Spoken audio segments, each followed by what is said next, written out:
De'Aaron Fox did his usual thing last year where he makes me question my unending belief in him. And then he finishes the season so strong that I'm drunk on De'Aaron Fox by the end of it. After that trade, he was at like 29-7, 36% from three, 4% or something ridiculous on twos, just sick efficiency.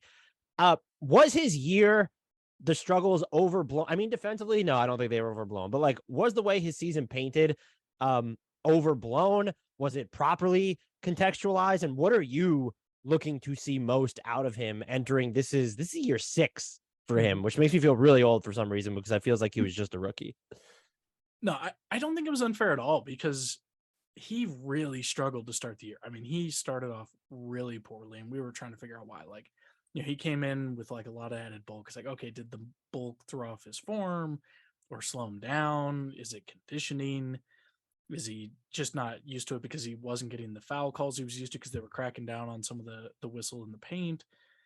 So we were looking for all those reasons. And by the end of the season, it seemed like whatever it was, whether he was in bad conditioning or in a funk or whatever it was, he worked himself out of it, but it was too little too late.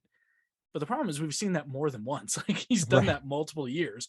And it is really aggravating because, yeah, I mean, I think a lot of Kings fans are at that same point where it's like, this is kind of a make or break year for him. Like this team is built to highlight him at this point. Like he's got shooters all around to create space and have outlets to pass to. He's got a big man who can pass and reward him off the ball. Like he's got everything at his disposal. It's really just, can he show up and deliver from day one? And he even talked about it in training camp earlier this week that the key is not to get off to a slow start, to come out firing from day one.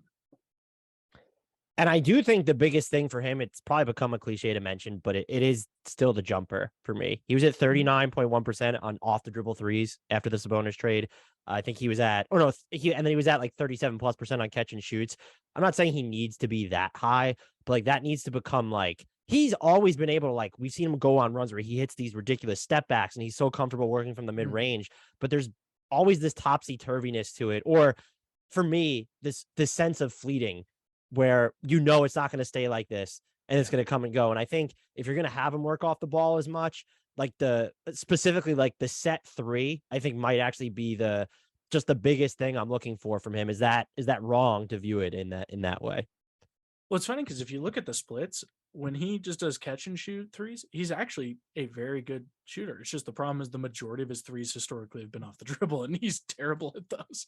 And so it's like he needs to flip which one he does the most.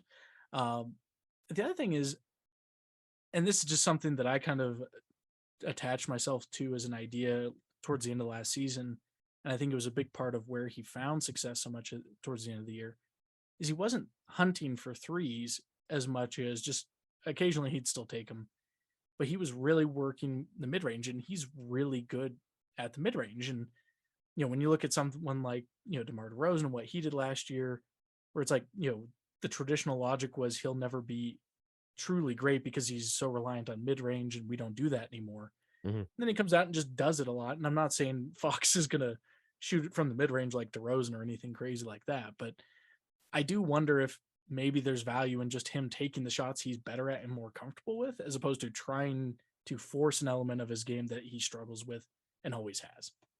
I will never give up on his step back three, which he also hit at a 41% clip to close the year last season. So, and the season before, he was like, hit them at a ridiculous clip. So I still believe, Yeah, but I totally get what you're saying there. Keegan Murray. Well, go ahead. I was just gonna say, I'm right there with you. I'd love to see that become a consistent part of his game. I'm just kind of at the point where I'm not holding out hope until I see it.